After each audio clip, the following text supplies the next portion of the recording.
Hi there, everybody. This is Sean with Steam Cuisine, bringing you our new episode of Steam Cuisine as promised on Wednesday. Today we're going to be continuing our standard Steam Cuisine playthrough of Dark Souls 2 Scholar of the First Sin. This is usually our single topic show, and I did reach out to the fans today and found out that I think some people want some barbecue tips and some grilling tips for the summertime since it's starting to get hot and warm. That we want to see some grilling tips. Now, of course, I think last time we ran into the hippo demon down here and got our butt whooped. So let's go ahead and head back down here again. So it seems a lot of people want to know what the distinction between grilling and barbecue is specifically. Now, this makes a lot of sense. Oh, I'm dumb. Grilling and barbecuing are both outdoor cooking techniques that are used to usually get meats cooked versus doing it indoors in like an oven or a stovetop. So the main distinction, though, between barbecuing and grilling is that barbecuing involves the application of smoke as a cooking agent along with heat, versus grilling is just the application of direct heat. So what we can look for when somebody says, hey, do you want some like barbecue chicken, is that we're looking for chicken that has been cooked in a smoker over a period of time and allowed to cook fully, versus grilled chicken, which would be chicken cooked on a, I don't remember, which is usually a much shorter cook time, usually leads to more rapid cooking and stuff like that. There he is. I don't want to be in the river. Let's get out of the river. Leave me alone. He's just the River King. Forgot about you. Oh dear Lord. Forgetting the controls. We're good now. Why do I have no Estus flask? Do I only have one use of Estus flask right now? Well, this is going to be fun. Yeah, so barbecue heads definitely tend to get upset when somebody says, hey, do you want barbecue, and you bring them a grilled item. That's because to them there is very distinct differences in what is expected of a grilled item versus a smoked item. Now, what's interesting is that our country of the United States has a really big history with barbecue. It's one of our few foods that we basically take as a sign of the region we come from. That's why we have things like Memphis barbecue or Tennessee barbecue, Texas barbecue. All of those are very... I'm stuck on a blade of grass.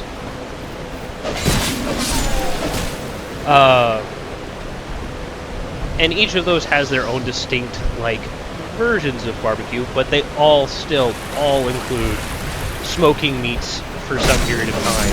And the difference might be, like, this one uses a lot of sauce, this one uses a lot of dry rubs, this one is focused on brisket, this one is focused on pulled pork. What's interesting is that we started to see new barbecue styles come out recently. Such as California. That's you.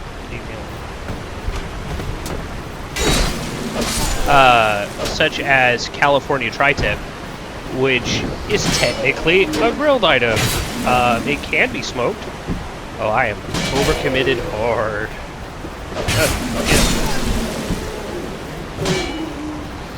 Yeah. Well done. But tri-tips for another day. It's distinctively different than most barbecue because it can be just grilled over mesquite, which is kind of like smoking, but mostly is grilling. Excuse me, got a bit of cough today. But so my main focus is today is to talk about barbecue that we can do ourselves at home and ways that we can improve our grilling for summertime. We've got some specific recipes that were requested, and we have some other recipes I want to share, but let's get up the stairs before we get into that. Now, a lot of people tend to ask, like, oh, do I need to, like, buy a dedicated smoker to do barbecue?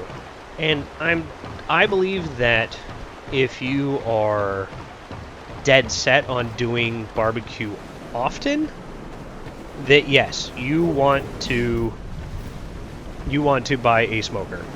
Preferably you want a smoker that has some sort of temperature control that is not a coil gauge thermometer. Coil gauge thermometers are very, very what does it say? Inaccurate. So having a spoil cream thermometer as your control will lead to you having your temperature either too hot or too cold, and that will lead to mistimings on how much smoke thing's going to get. It's just going to turn out badly. You definitely want at least like a probe style thermometer. Now, if you have like inherited a smoker from a relative that has one of those coil thermometers, you'll know that because it will have like a big circle dial thermometer inside the hood, the lid, is that you can rig a probe style thermometer that can go in there that we can replace that thermometer and make it still usable.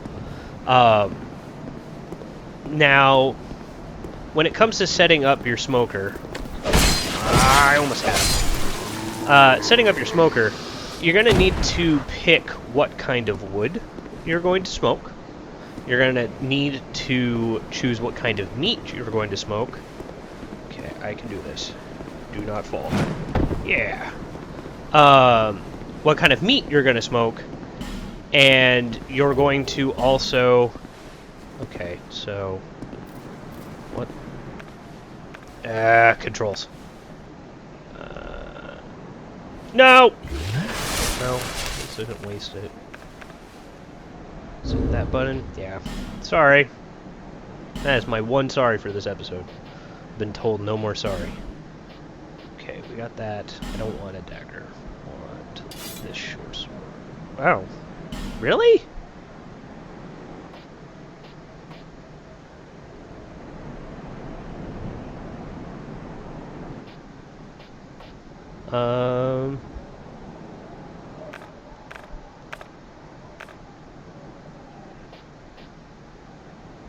Interesting. I don't know why I can't use the short sword.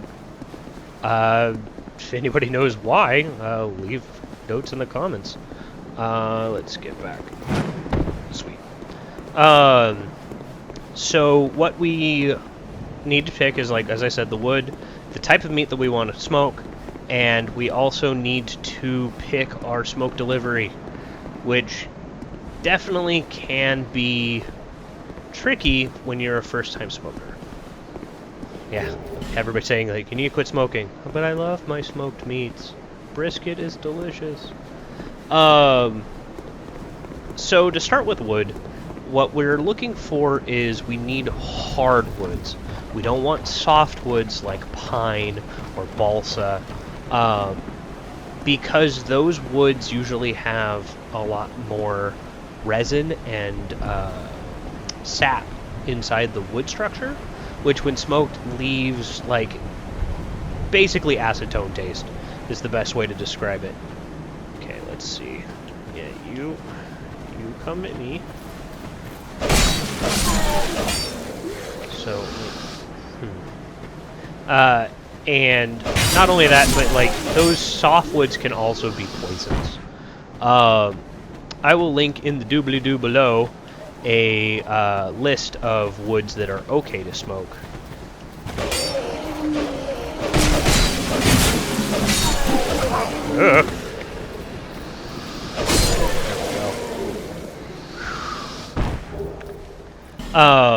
That are okay to smoke, as I was saying, and then we also need to choose how we're going to deliver the smoke.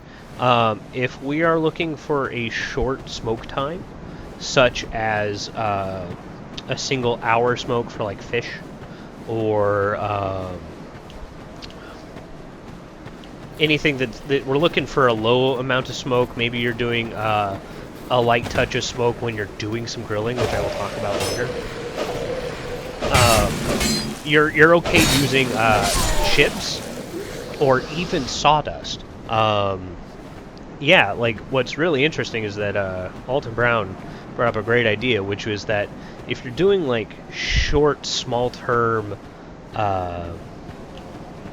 short-term smoking, that if you have like a carpentry shop nearby, they are probably going to have a lot of sawdust. And as long as you ask them for untreated sawdust, they will probably just let you take it. And the wood is one of the expensive parts of having the smoke go on, is that, oh, you're having to find like hardwood chunks to smoke or hardwood logs to smoke in case of bigger pieces. So, like, say you were going to do brisket, usually you're not going to be smoking chips, you're going to be smoking logs, possibly, if you're doing a lot of smoking, like those big industrial smokers where they show off on the like the big cookout places. Yeah, you're mine. This area is full of freaking enemies. Come on. Oh, I triggered more than one. Ooh, that was close. Come on, Axeman. I don't know what the benefit of two-handing is at this point, but I'm doing it. Maybe I'll change my build later. I played the game the first time with a sword and board, and that led to disaster. Like, well, I get to success, but it led to very boring gameplay. Using a shield leads to waiting for your right moment. Okay, is that everybody? Nope. Okay, dude. Let's go. Me and you. So yeah, back to the smoking. So let's say, like, you want to smoke some chicken. That's a good place to start. And it also ties to our topic later. So if you're going to smoke chicken, usually you're looking at, like, a 4-hour smoke time, maybe. Like, that's the long estimate. So, obviously, sawdust is not going to be good for that. But you could then move up to chips. But the downside of chips is that you're going to be reloading this thing probably every half hour until it's done. Which means that you're going to have to be taking the tray out, you're going to have to put more wood in, and you're going to have to stick it back in, and you're going to have to keep an eye on it all freaking 4 hours. What can be a better option is, at that point, to switch to chunk wood. These aren't going to be logs of hardwood. These are going to be like basically building block size chunks of hardwood, and the same rules kind of apply for everything here except for the sawdust, which is that to have the wood smoke properly is that we're going to need to have it soaked so that it doesn't burn but rather smolders. And that's going to be reliant on us. That's going to be reliant on us. Oh, dear Lord. That's going to be reliant on us not igniting the wood, but instead having it partially ignite. And the best way to do it is just soaking our wood. Usually, you want to probably soak them for at least 6 hours. Overnight's probably best. And when you do that, you're probably in a normal smoker. There's what they call a smoke tray. It's going to have a place where you put the wood, and then it's on top usually of an electric coil. The coil's going to get hot. It's going to heat up that wood, and it's going to let that wood start to paralysize, which is just a fancy term for start smoking. Arrow guys, stop it! Don't have a shield.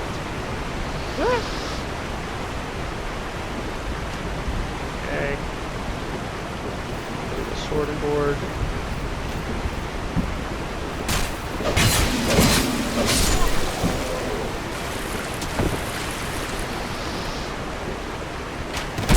Nah, you still got me.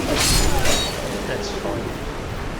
Okay, so, and once you have the wood in there, you're gonna go ahead and let it get started smoking and kind of get your chicken placed on the rack. And what we're looking for is to make sure there's like enough air circulation. So most smokers have either a built-in fan, or they have a vent down at the bottom that's going to let air in through the bottom and escapes to the top. We want that circulation so that the heat circulates, kind of like an oven. And the temperature we're looking for is usually, like, for chicken, like 220 to 240. And we want to make sure that basically it's a low, slow process. And when we have this low, slow process, this leads to a very tender chicken. Oh, that was a dumb move.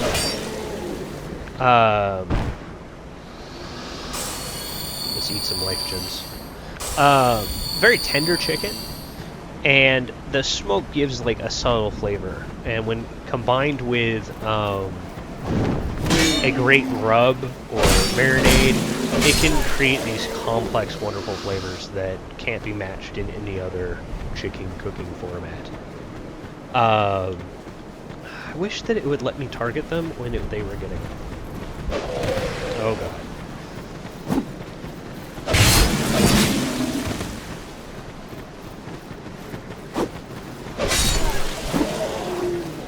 Gotcha. Ah! There we go. Perfect. Excellent. Okay. Oh, yeah, I haven't cleaned out everything, have I?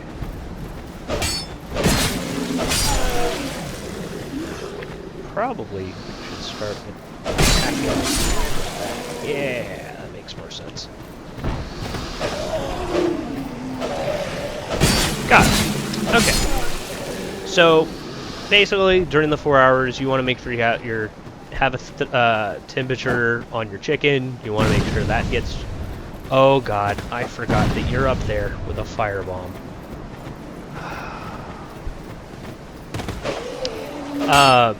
And we're also wanting to monitor our temperature. If the temperature gets too hot, the chicken's going to cook, overcook while not getting enough smoke. And if we go under, we're going to end up with undercooked chicken that has too much smoke and is flat out unpalatable. So just keep an eye on it.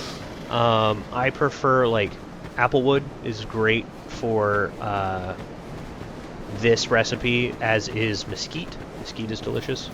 But yeah, like, that's your basic smoking thing. I'll probably do a bigger topic on actual, like, smoking and go into, like, more detail on styles and things like that in another episode. Let's go through this great gate. Oh, nope, let's fight him first. I should have attacked him. Come on. Swing, swing, swing. Punch, punch.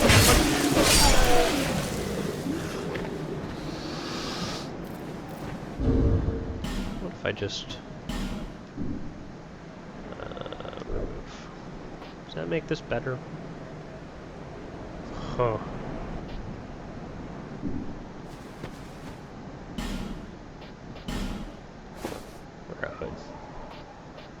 Not overweight.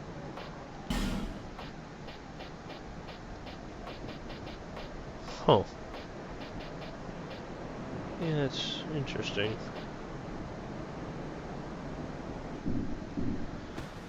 Yeah, I don't know what to do with this the dual wielding build. Let's see what's through here.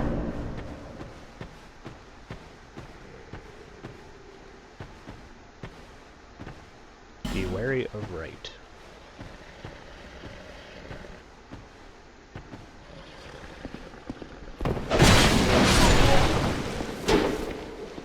Roll!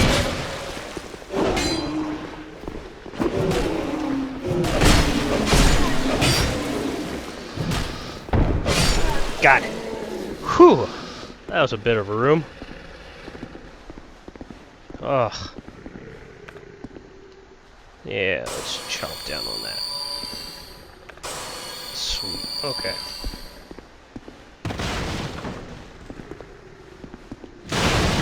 Anything in here? Yeah, there's a thing there. Sweet. Wood bolt. For not what I'm using. Ah, I missed the backstab. Oh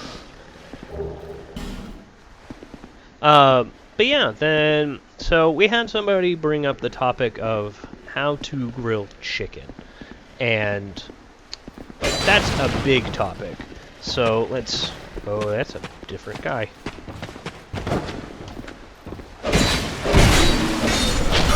Oh, no!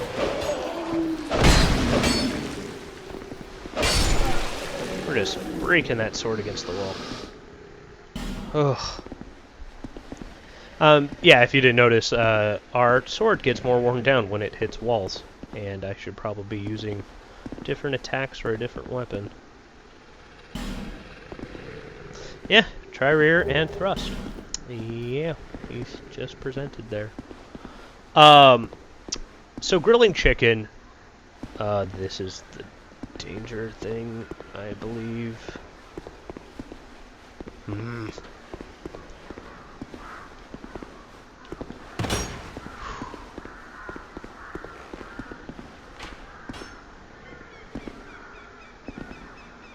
Okay, so we got a guy up there that's going to drop down on us. Arrow dude up there. Let's see if we can beat this. Nope.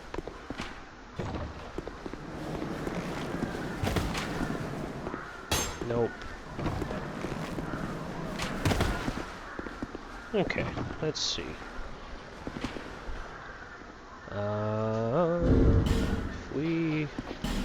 We have some throwing knives, right?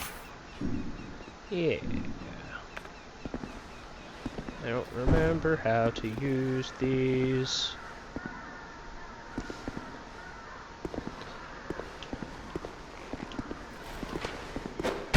There we go. Worth the take. Come on.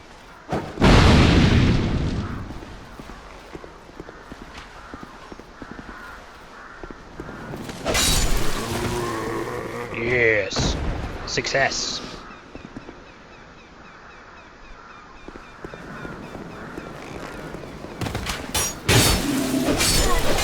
No, roll! Overcommitted.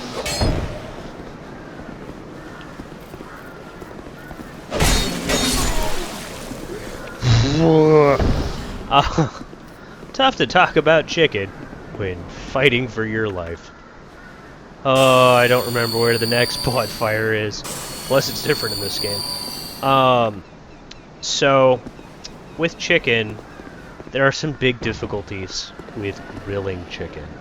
First of all, chicken has, with the skin on, was specifically the request. With the skin on, chicken has a ridiculous amount of fat underneath the skin. And what that wants to do is melt before the chicken is cooked. And what that leads to is the chicken fat drips onto our coals. The coals then ignite the fat, and that leads to fire. Fire leads to soot. Soot leads to this blackened outside chicken that's not cooked. That's no good. So, if you're looking for a way to have grilled chicken with crispy skin, you have to play it differently than you would any other type of grilling activity. So, oh jeez! Yeah, you die for that. Ugh, I'm eating all my freaking life gems, but I don't want to die. I have like 3,000 souls. Ugh, brutal. Yeah, so what we can end up, what we're gonna end up doing is, first of all, we'll go ahead and just do a basic recipe for this. What I love to do is to do a basic marinade for this. Oh, sweet, a bonfire. Nope. People around, right? Sweet. Oh, we'll get onto this after I talk to her. Buy something. Anything. Anything? Oh, come now. Yeah, I'll buy something from you.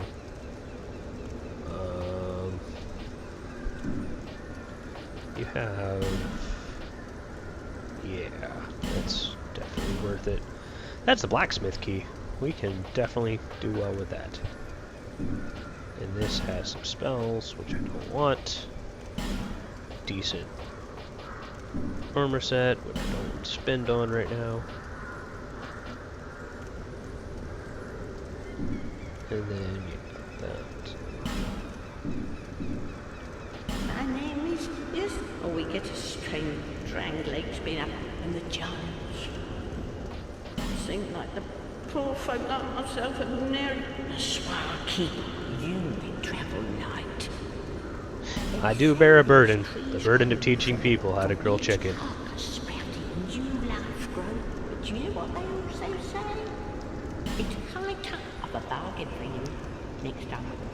It's high time of a... Okay, she's for sure... She is for sure going back to Majula. She will be there to sell us stuff later. Now we can rest at this bonfire. Sweet.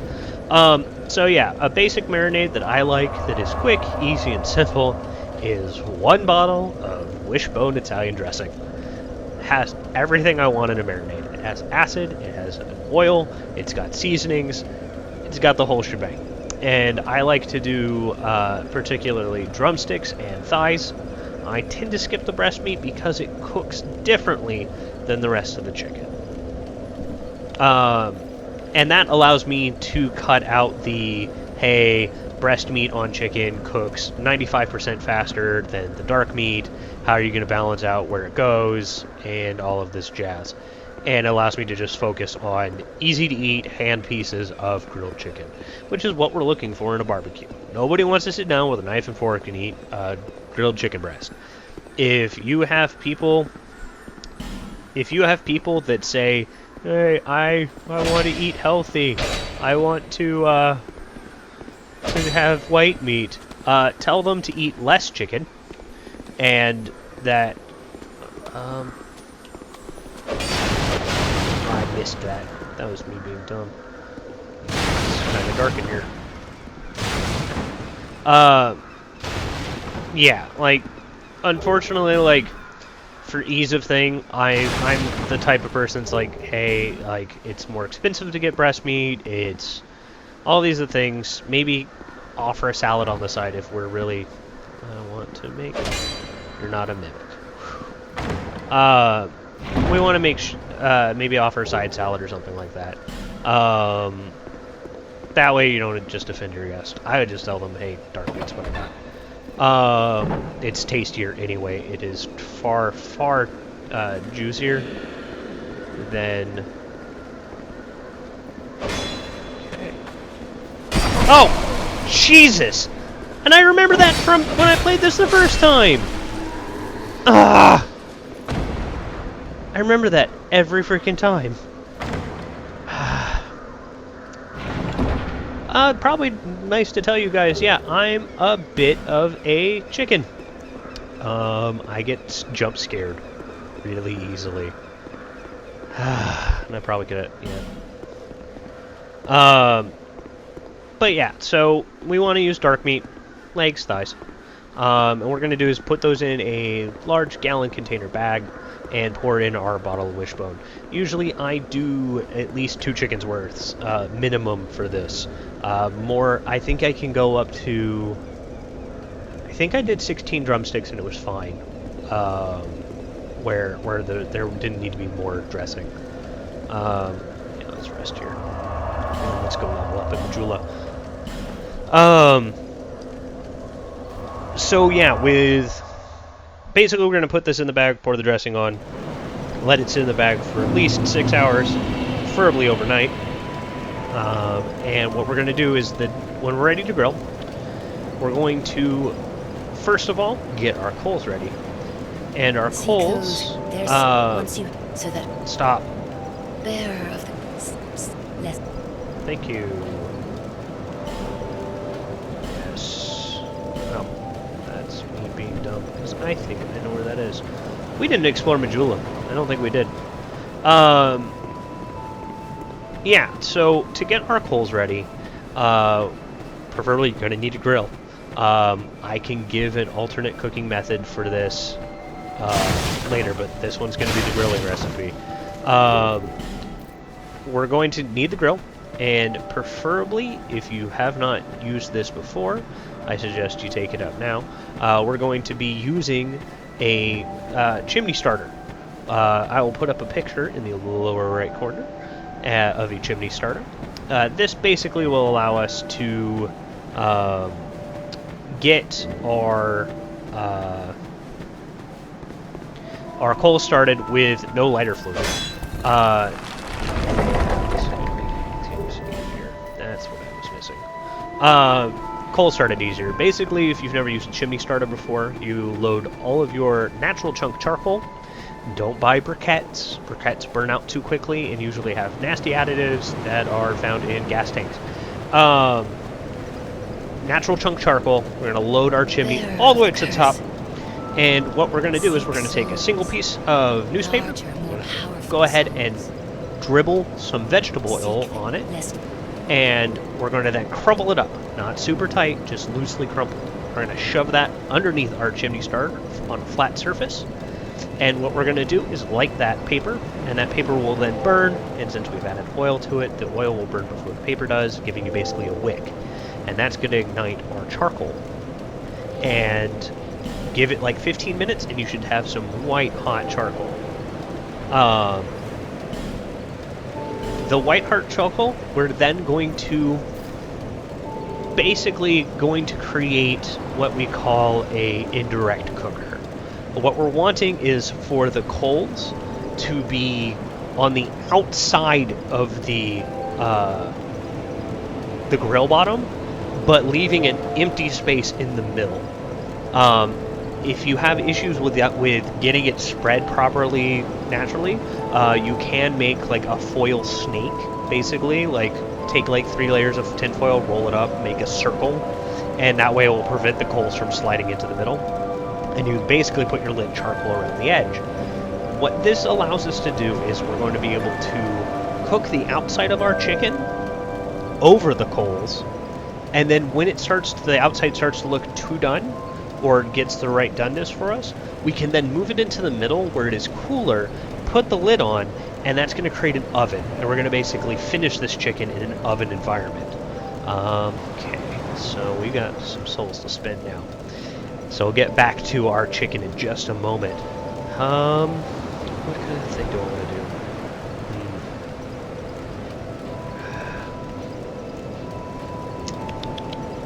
do? Sorry.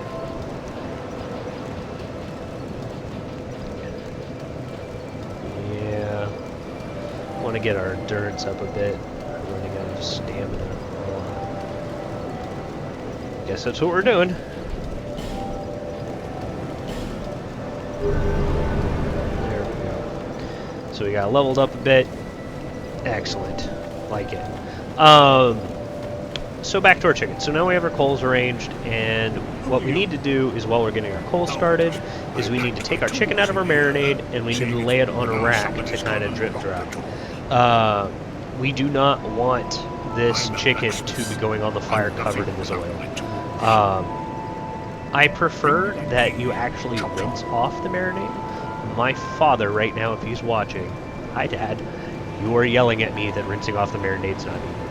I think that you're going to have a severe amount of flare-ups if... I have the... key. Oh, I have to just... There we go. Yeah, he's telling me not to rinse the marinade off. But you need to do it or you're going to have flare-ups just from the oil off the marinade. That means that we need to rinse it off and then basically either pat these dry with paper towels or let it sit for a bit to dry off on a rack. But once we've done that, we have our chicken ready. I like to put a little tiny sprinkling of kosher salt on the outside, and then we're going to head out to the grill. So if you guys have never done grill work before, I highly suggest that you tune into the beginner's guide next time, because I'll probably talk about basic grilling. But the main thing we want to make sure we do with our grates is that they are clean, and that we want to oil the grates, not the food. Best way to do this is the classic restaurant trick of you take a rag or a kitchen towel, roll it up into like a cylindrical shape, tie it off with some butcher twine, and basically dip that in oil, and then using tongs to hold it, brush it over the grates right before you're going to put your food on. What that means is that you can then put the food on, and the food's not going to stick without us having to put oil on the food, which can drip, create fire bad. So we're going to grease our grates, and we're going to go ahead and put our chicken, and we're going to start at 12 o'clock on the grill, and we're going to work our way around. That way we know which one to turn first. Now, this is going to be an involved process, but it is an involved process that will... I have not enough souls to be doing anything here. Yeah. Lame. So, bye. So we lay out our chicken pieces, and we're going to want to put the thighs skin side down. Drumsticks, doesn't matter as much. They're the weird shape of the box. And what we can do from there is that we're going to go ahead and then every minute and a half, we're going to rotate the drumsticks a quarter turn. And we're also going to rotate the chicken thighs 90 degrees just flat, not flipping them over, just rotating them a tiny bit. That will get you those wonderful grill marks on the thighs. That will get the diagonal pattern. So once you have... done that. Basically, we're now going to play the game of cook time. Now, of course, we don't want...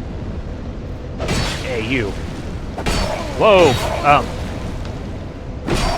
Why did he get... My controller stopped working.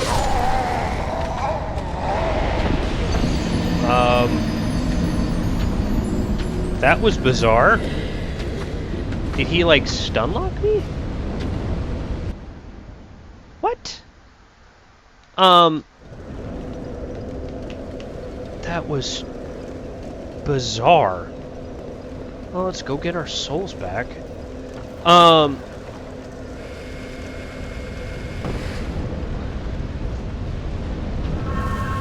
So, I don't know what did that. Was it you? No, it wasn't you. Oh. Ugh. Yeah, you bring it. That was very close to the edge. So yeah, basically we're gonna use the minute and a half rule. At 3 minutes, we're gonna go flip it over. I think the total cook time is 9 minutes before we move it into the middle. But basically what we're looking for as a general rule of thumb is we want good caramelization on the outside of the chicken while while preventing burning. If you have a flare-up where you get a fire underneath a piece of chicken, just move the piece of chicken away from the fire. It'll die down on its own. And that allows you to avoid like the sooty, nasty thing. And once you've done that, you got a nice caramelization. Go ahead and move the pieces into the middle. That'll prevent them from overcooking on the outside. And once we've reached that kind of 8-minute mark, or when it's nicely colored, go ahead and slap on the lid, and with the vents closed, and let it finish cooking for another 5-6 minutes. Basically until you can temp the chicken, to check the temperature of the chicken, using a thermometer. And of course we're looking for 160, not 165. I know you're all saying like, no, like the chicken needs to be 165. That's the temperature it needs to be cooked. We're gonna have carryover cooking. I've talked about it before on the show, I believe. Carryover cooking's the heat that is going to continue going into the meat while it is resting. So if you cook it to 165, it's going to actually continue cooking to 170, and that is going to lead to overcooking. And the overcooking is going to lead you dry chicken. So pull it off at 160, stick it on a plate, cover it with tin foil, let it rest, and you should have delicious grilled chicken. Great thing for barbecues, especially especially with barbecues. You guys sometimes can get chicken legs and thighs on sale for like 99 cents a pound, easily, and that's a great party pleaser. It's filling. Match that up with potato salad or a couscous dish or macaroni salad, like a classic barbecue staples, and that will give you just great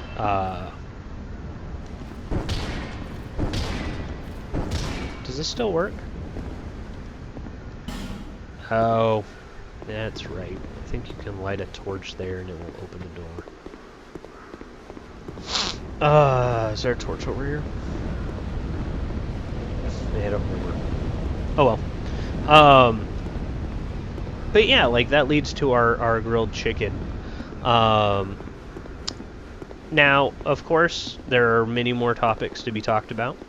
I think that we are ready to go through this door and try this fight, and then we'll finish up the episode and wrap it up for today. Just want to say thank you again to all of you for watching, putting up with my videos, and seeing me grow. Definitely would love to see your comments in the... That's a different guy there. Also, I'm getting things thrown at me. From who?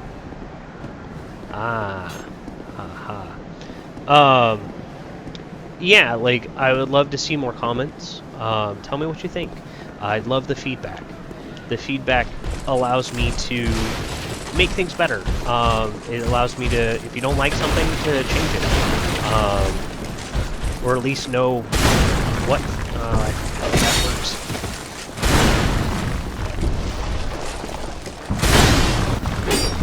That was horrid. Oh, I forgot! No! Up! Drink!